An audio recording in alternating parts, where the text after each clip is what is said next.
मैं इसे super Saturday नहीं, एलिमिनेटर सैटरडे कहूंगा। सुपर सैटरडे तो मतलब होता है ना कि दो बड़े मैच हो। ये दो बड़े मैच हैं, कहां, सुबह न्यूजीलैंड और पाकिस्तान और शाम को ऑस्ट्रेलिया और इंग्लैंड, और इन दोनों मैचों पर वर्ल्ड कप टिका हुआ है। लेकिन इससे एलिमिनेटर सैटरडे मैं इसलिए कहूंगा क्योंकि अगर पाकिस्तान ये मैच हार जाता है तो वर्ल्ड कप से तकरीबन बाहर है। तकरीबन क्या, वो पूरी तरह से बाहर है। तो इस लिहाज से एलिमिनेटर सैटरडे है। और मैं बात पाकिस्तान वर्सेस न्यूजीलैंड मैच की कर रहा हूं। न्यूजीलैंड की दिक्कत यह है कि वो डिप किए, और जब आप डिप करते हैं तो फिर आपका मोमेंटम भी खो जाता है, आपका रिदम भी खो जाता है, और फिर सवाल आपके जहन में बढ़ जाते हैं, यार ये कैसे होगा, वो कैसे होगा। प्लस ये ना भूलें कि उनको एक बड़ा बदलाव करना पड़ा अपनी टीम में। मैट हेनरी, जिनका हैमस्ट्रिंग खिंच गया था, उन्हें काइल जेमिसन से रिप्लेस करना पड़ेगा।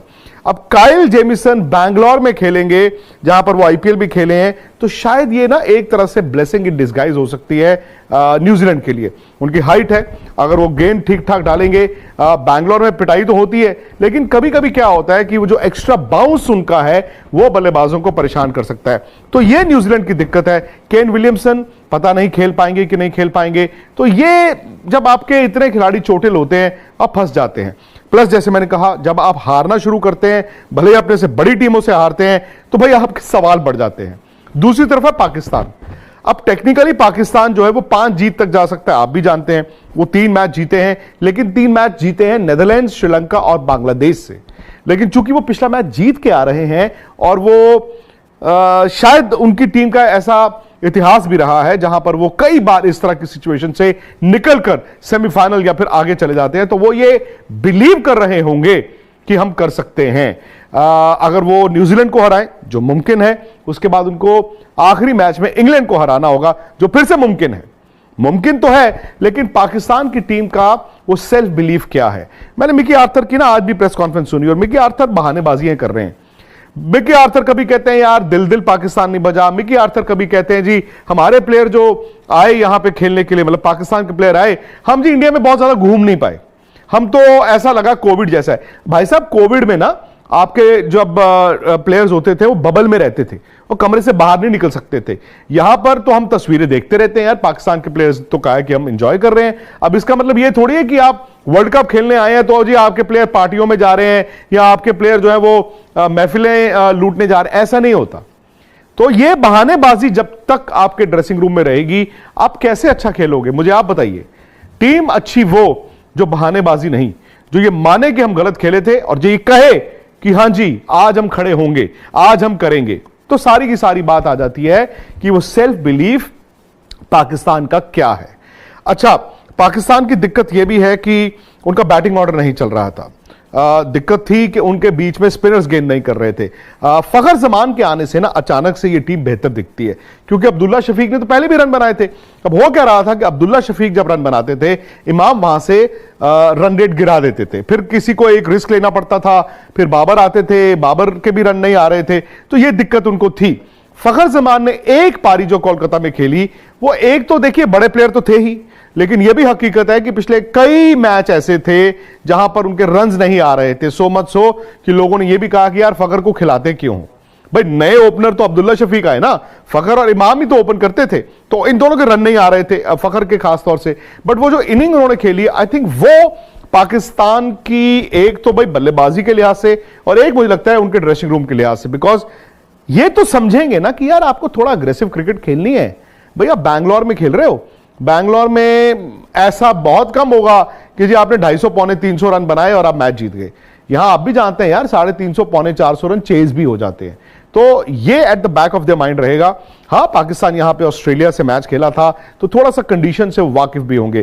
प्लस वहां पर रेन फोरकास्ट है। अब रेन फोरकास्ट का क्या होता है ना, जब हम रेन फोरकास्ट देखते हैं, हम देखते हैं उस दिन कितने % चांसेस ऑफ रेन है, वो ना एक्यूरेट नहीं होता। मैंने अगर पढ़ लिया 80% चांसेस ऑफ रेन, तो इसका मतलब ये नहीं कि 24 घंटे में 80% वक्त जो है बरसात होती रहेगी। इसका मतलब है 80% बरसात होगी।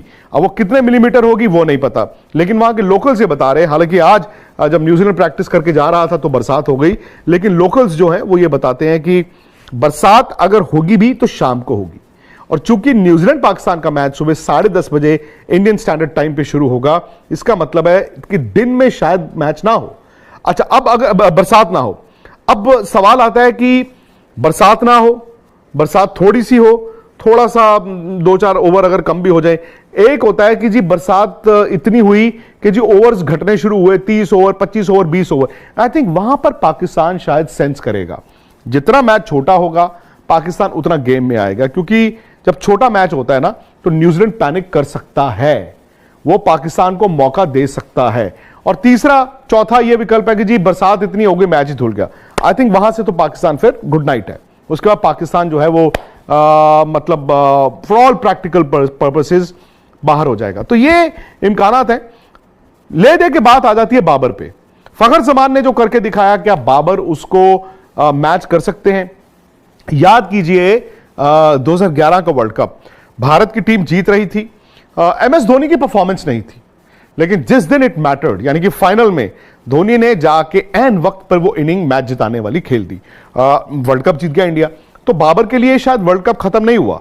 अगर उनकी टीम हार जाती है, उनके रन नहीं आते, तो फिर तो वर्ल्ड कप खत्म है। लेकिन यह भी हो सकता है दोस्तों कि जब आपकी टीम अचानक से उठती है तो मैच आपको वही याद रहते हैं जब आप उठना शुरू करते हैं, जब आपके रन आने शुरू होते हैं, जैसे इंजमाम ने 92 में बनाए थे। तो बाबर के लिए भी मौका है। एक तो यह कि जब इस वर्ल्ड कप में वो आए, जिस रेपुटेशन के साथ आए, भाई वो रेपुटेशन के साथ उन्होंने जस्टिस नहीं किया है। देखिए दुनिया 3-3, 2-2, 100 बना के बैठी हुई है और बाबर ने स्ट्रगल किया है। उनके 350 जरूर हैं, पर वो उस तरह से नहीं आए। कैन ही डिलीवर एक कप्तान के तौर पर और एक बल्लेबाज के तौर पर? मुझे लगता है कि बड़ा मैच जीतने के लिए ना बाबर की परफॉर्मेंस बहुत जरूरी है। दूसरी बात, अगर पाकिस्तान की गेंदबाजी की बात करें, उनको मोहम्मद वसीम नाम का अच्छा फास्ट बॉलर मिला है जो स्किडी है। आकिब जावेद की याद, जब वकार और वसीम बॉल डालते थे उनके साथ आकिब जावेद डालते थे। आकिब भी विकेट लेते थे, क्यों? क्योंकि वो स्किडी बॉलर थे, वो टप्पे पे डालते थे। और मोहम्मद वसीम जूनियर ने वो टेम्परामेंट दिखाया है। लेकिन भाई साहब, ले दे के पाकिस्तान की दिक्कत यह है, अगर ऊपर से आफरीदी ने और मोहम्मद वसीम ने या जो भी नया बॉल डालेगा विकेटें नहीं ली, अगर ऊपर से उन्होंने 2 या 3 आउट नहीं किए, तो मिडिल ओवर्स में ना पाकिस्तान के पास स्पिनर्स नहीं है, पिटाई बहुत ठीक ठाक होगी। और अगर आपकी एक बार पिटाई होनी शुरू हो जाए बैंगलोर में, तो फिर रुकता नहीं है। पाकिस्तान बैक 10 यानी कि लास्ट 10 ओवरों में अच्छा बॉल डालता है, बट तब तक यह भी देखना होगा ना कि आप कितने रन खा चुके हैं। तो यह मुझे लगता है कि पाकिस्तान के लिए 2 चीजें हैं। एक ये कि बाबर आजम की कप्तानी, बाबर आजम की कप्तान वाली बैटिंग, और दूसरा अगर उनके गेंदबाज नई गेंद के साथ विकेट ले सकते हैं तो पाकिस्तान गेम में आएगा।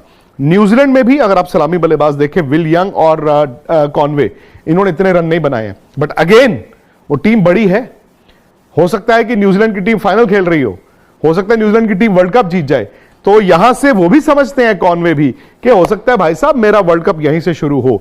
तो ये मुझे लगता है कि आमने सामने है। अगर मुझसे पूछे, मैं न्यूजीलैंड को फेवरेट मानूंगा, स्लाइड फेवरेट मानूंगा, बट चूंकि उनका डिप हो रहा है, वो गलत वक्त पर डिप कर रहे हैं, तो वहां पर पाकिस्तान के पास एक मौका है। बट पाकिस्तान को अपने से बेहतर क्रिकेट खेलनी होगी। यह नहीं कि वो जिस तरह की क्रिकेट खेल रहे हैं, बल्कि जो उनका पोटेंशियल भी मुझे दिखा है, उससे बेहतर क्रिकेट खेल के ही वो न्यूजीलैंड को हरा सकते हैं। तो न्यूजीलैंड उनको मौका देता है। प्लेयर्स इंजर्ड है, प्लेयर्स चोटिल हैं, तो कप्तान न्यूजीलैंड के जो है वो उनके पास लिमिटेशंस हो जाती हैं। वो अगर पाकिस्तान एक्सप्लॉइट कर पाए और ये वो पाकिस्तान दिखे आज से 15 साल पुराना खूंखार पाकिस्तान, तो भाई वो वर्ल्ड कप में जिंदा रहेंगे। नहीं तो जैसे मैंने कहा, एलिमिनेटर सैटरडे, उनके लिए दरवाजे शनिवार को बंद भी हो सकते हैं। दूसरा मैच आप जानते हैं ऑस्ट्रेलिया और इंग्लैंड का है, बड़ा दिलचस्प मैच होगा। अब हर रोज हम उम्मीद करते हैं इंग्लैंड जगेगा, देखते हैं कि वो जगेगा कि नहीं जगेगा। बाकी आप अगर जाग के जीतना चाहते हैं तो आपके लिए है जी super 11 fantasy league. Super 11 fantasy league मैं आपको रोज बताता हूं, इसी चैट की डिस्क्रिप्शन से आप उसको डाउनलोड करें, रजिस्टर करें। ये वाहिद ऐसा प्लेटफॉर्म है जहां आपको 100% इनामी राशि जो आप खेलते हैं मिलता ही मिलता है। कोई कमीशन नहीं, कोई जीएसटी नहीं, कोई कुछ नहीं। तो आपको सुपर 11 पर ढेर सारी टीमें, मैं तो कहता बनाइए, आप इतनी टीमें बनाएं कि आप जीतें जीतें और जीतते ही रहें। तो आपको सुपर 11 फैंटेसी लीग को डाउनलोड करना है, रजिस्टर करना है। और अगर आप इस वीडियो को पसंद करें तो प्लीज इसको लाइक करें, इसको शेयर भी करें, और साथ ही साथ स्पोर्ट्स तक को सब्सक्राइब करें, क्योंकि 7 मिलियन 70 लाख का परिवार ये होने वाला है। और हो सकता है कि आप ही हो जो 7 मिलियन सब्सक्राइब